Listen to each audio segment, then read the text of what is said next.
Bulletin में सबसे पहले आपको बताएं कि फाइनल कॉल का दिन फिर आ गया। पाकिस्तान तहरीक इंसाफ बानी चेयरमैन की कॉल पर आज इस्लामाबाद की जानिब मार्च और डी चौक पर एहतजाज करेंगे।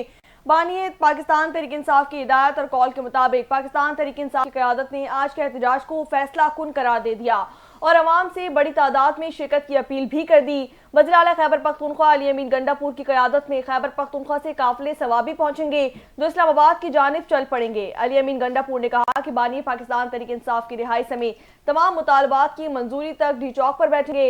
वज़ीर आला के तर्जुमान के मुताबिक कितनी ही सड़कें ब्लॉक की जाएं या फिर कितने ही कंटेनर्स लगाए जाएं, इस्लामाबाद पहुंचकर एहतजाज किया जाएगा और मुतालबात भी मनवाएंगे। मजीद तफसीलात क्या है, मकामी सहाफ़ी फैसल अब्बास इस वक्त हमारे साथ मौजूद हैं।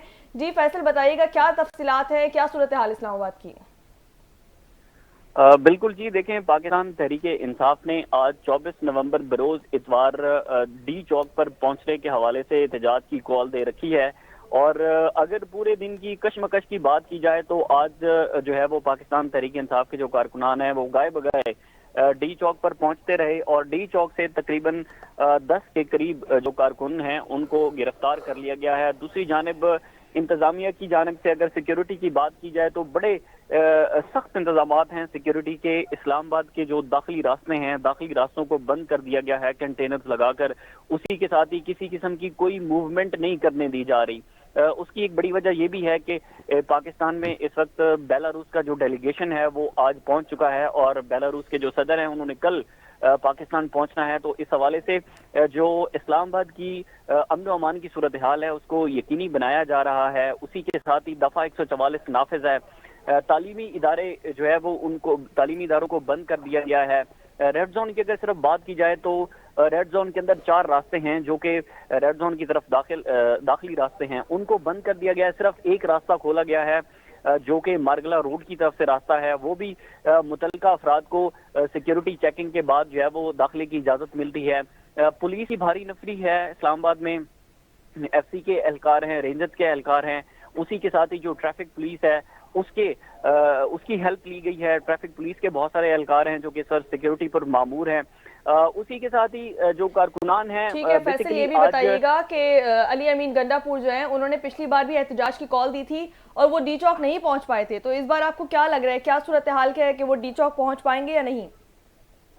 अच्छा, देखिए, इसको थोड़ा समझने की ज़रूरत है कि जो 4 और 5 अक्टूबर को अली अमीन गंडापुर की क़यादत में तहरीक इंसाफ का एहतजाज था उससे अब सूरत हाल थोड़ी मुख्तलिफ है। तहरीक इंसाफ का जो एहतजाज है वो थोड़ी मुख्तलिफ सूरत का है। अब अली अमीन गंडापुर के पास कोई बागडोर नहीं है एहतजाज की जो मरकजी क़यादत, तमाम जितनी भी मरकजी क़यादत है वो एहतजाज की क़यादत करेगी।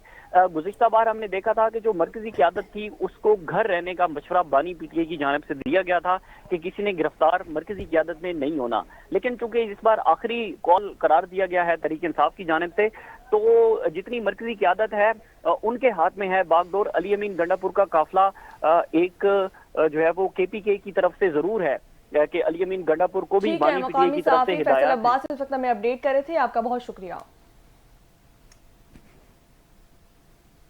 हाफिज नईम रहमान का तकरीर से खिताब आपने देखा। अब आपको बताएं, सच्चे जज्बो मोहब्बत और खुशबू की शायरा परवीन शाकिर की आज 72वीं सालगिरह मनाई जा रही है। उनकी जिंदगी के हवाले से देखते हैं ये रिपोर्ट। वक्त से कोई शिकायत है ना अफलाक से है, वक्त से कोई शिकायत है ना अफलाक से है, यही क्या कम है कि निस्बत मुझे इसे।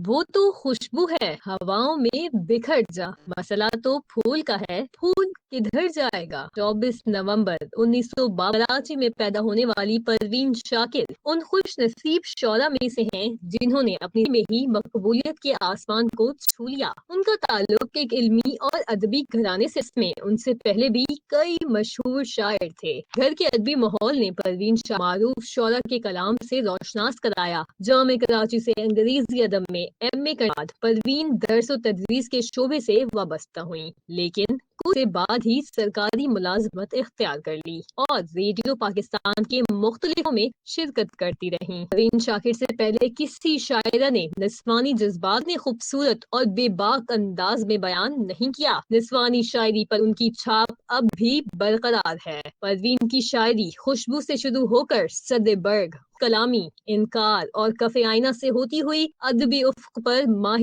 تمام کی صورت طلوع ہوئی۔ انہیں پہلی کتاب پر ہی آدم جی ایوارڈ ملا۔ صدارتی تمغہ برائے حسن کارکردگی سے بھی نوازا گیا۔ پروین شاکر کے ساتھ دلچسپ اتفاق یہ ہوا کہ 1982 میں جب وہ سینٹرل سپیریئر سروسز کے امتحان میں بیٹھی تو اردو کے پرچے میں ایک سوال ان کی شاعری سے ہی متعلق تھا۔ پروین شاکر کی شاعری ایک نسل کی نمائندگی کرتی ہے کیونکہ ان کی شاعری کا مرکزی نقطہ عورت ہے۔ پروین شاکر نے زندگی کے تلخ اور شیریں تجربات کو نہایت خوبصورتی سے لفظوں کے قالب میں ڈھالا۔ بلقیس خانم سے لے کر شہنشاہ غزل مہدی حسن تک پروین شاکر کا کلام گلوکاروں نے گایا جو بہت مقبول ہوا۔ پروین شاکر 26 دسمبر 1900 کو ایک روڈ حادثے میں خالق حقیقی سے جا ملی، لیکن اپنی شاعری کے آج بھی مداحوں کے دلوں میں زندہ ہیں۔